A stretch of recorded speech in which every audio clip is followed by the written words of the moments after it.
Bu layihənin ərsəyə gəlməsində təşkilatçılara, Ailə, Qadın və Uşaq Problemləri üzrə Dövlət Komitəsinə və Regional İnkişaf İctimai Birliyinə özlərinin təşəkkürümüzü bildiririk. Layihənin əsas məqsədi ailələri bir araya toplayaraq onların asudə vaxtını səmərəli təşkil etmək, eyni zamanda nümunəvi ailə modelinin gücləndirilməsindən ibarətdir.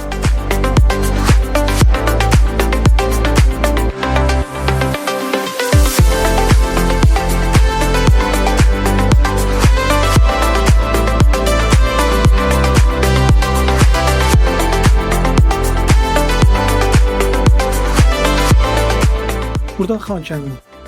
Qədim şəhərimiz doğma və Xanyo Xankəndi.